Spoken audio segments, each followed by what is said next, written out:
សង្គ្រាមនៅមជ្ឈិមបូព៌ាឈានដល់កម្រិតប្រកាសអាសន្នអ៊ីរ៉ង់គ្មានផ្លូវបកក្រោយអាមេរិកនិងអ៊ីស្រាអែលក៏ពិបាកដកខ្លួនតើទីបញ្ចប់នឹងទៅជាយ៉ាងណា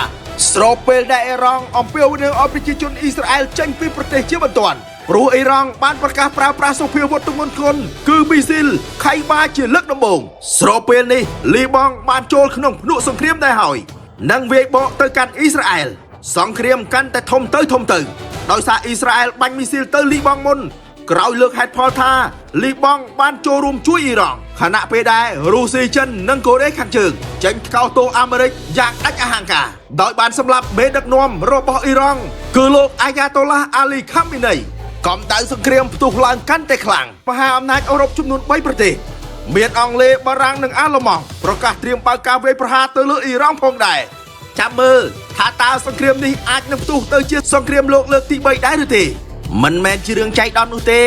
ដែលអ៊ីរ៉ង់វាយប្រហារប្រទេសជាច្រើននៅក្នុងតំបន់មជ្ឈិមបូព៌ាព្រោះប្រទេសទាំងនោះសុទ្ធតែមានមូលដ្ឋានទ័ពនិងសភាវុធរបស់អាមេរិកមូលដ្ឋានយោធារបស់អាមេរិកនៅមជ្ឈិមបូព៌ារួមមានមូលដ្ឋានទ័ពអាកាសអាល់យូឌីតនៅកាតាជាមូលដ្ឋានទ័ពអាមេរិកធំជាងគេបំផុតនិងជាទីបញ្ជាការកណ្ដាលនៅមជ្ឈិមបូព៌ា2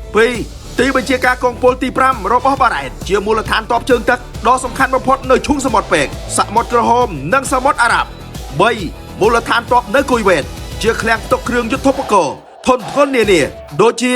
រថពាដៃអាល់ប្រាំនិងរថក្រោះ4មូលដ្ឋានទ័ពនៅអារ៉ាប៊ីសាអូឌីតត្រូវបានប្រើប្រាស់ដើម្បីដាក់ពង្រាយប្រព័ន្ធការពារមីស៊ីលផាទ្រីតនិងយន្តហោះចម្បាំង5មូលដ្ឋានទ័ពនៅអ៊ីរ៉ាក់មានមូលដ្ឋាននៅអាល់អាសេតភាគខាងលិចនិងមូលដ្ឋាននៅអឺប៊ីលភាគខាងជើង6សេរីមូលដ្ឋានអាល់តាហ្វយុទ្ធសាស្ត្រត្រីកោណព្រំដែនសេរីហ្សូកដានីអ៊ីរ៉ាក់ដើម្បីកាត់ផ្តាច់ផ្លូវផ្គត់ផ្គង់របស់អ៊ីរ៉ង់ទៅកាន់សេរី7មូលដ្ឋានទ័ពនៅអារ៉ាប់រួម UAE ជាកន្លែងដាក់ពង្រាយយន្តហោះចម្បាំងកម្រិតខ្ពស់ដូចជា S-35 និងដ្រូនស៊ើបការរយៈចម្ងាយឆ្ងាយនិងទី8មូលដ្ឋានទ័ពអាមេរិកនៅហ្សូកដានីឡើងជំនួសឪពុកមិនទាន់បានប៉ុន្មានផងពេលនេះមេដឹកនាំរបស់អ៊ីរ៉ង់ថ្មីត្រូវបានសម្លាប់បាត់ទៅហើយលោកអាយ៉ាតូឡាអារ៉ាហ្វីដែលកំពុងបំពេញតួនាទីបណ្ដោះអាសន្នត្រូវបានសម្លាប់បន្ទាប់ពីមានការវាយប្រហារថ្មីលើទីក្រុងតេអ៊ីរ៉ង់នេះបើយោងតាមសារព័ត៌មានរាយការណ៍របស់អ៊ីស្រាអែលលោកត្រូវបានតែងតាំងនៅព្រឹកថ្ងៃទី1ខែមីនាឆ្នាំ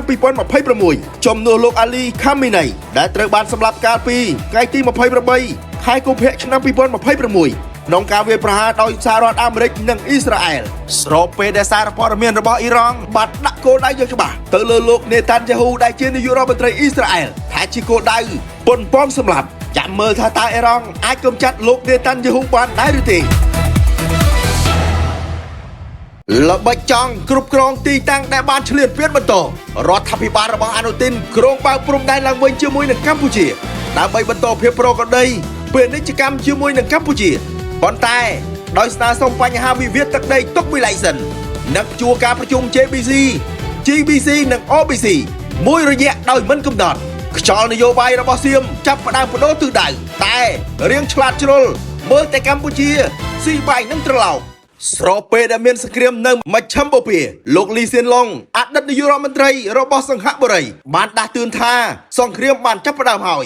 នេះជាការណែនាំរបស់លោកចំនួន5ចំណុច1ពិភពលោកនៃយុគសម័យថ្មីនេះគឺប្រកបដោយហានិភ័យហើយរីករាលដាលលឿនណាស់លឿនជាងព្រំដែនទៅទៀត2ប្រទេសតូចៗត្រូវកសាងសមត្ថភាពការពារខ្លួនពីខាងក្នុងមិនមែនរងចាំការគាំពៀ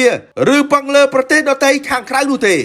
3បង្កើនល្បឿនអភិវឌ្ឍជំនាញថ្មីជាពិសេស AI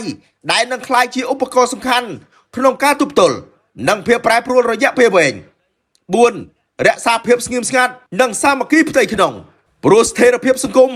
មានសារៈសំខាន់មិនចាញ់ស្ថិរភាពសេដ្ឋកិច្ចឡើយ5នៅក្នុងពិភពលោកដែលមិនអាចគ្រប់គ្រងបានភាពអាចបត់បែននិងធន់ទ្រាំគឺជាទ្រព្យសម្បត្តិដ៏មានតម្លៃបំផុតចូលត្រៀមខ្លួនឲ្យបានរួចរាល់ដើម្បីទប់ទល់នឹងរាល់កម្លាំងប៉ះទង្គិចដែលកំពុងនឹងមកដល់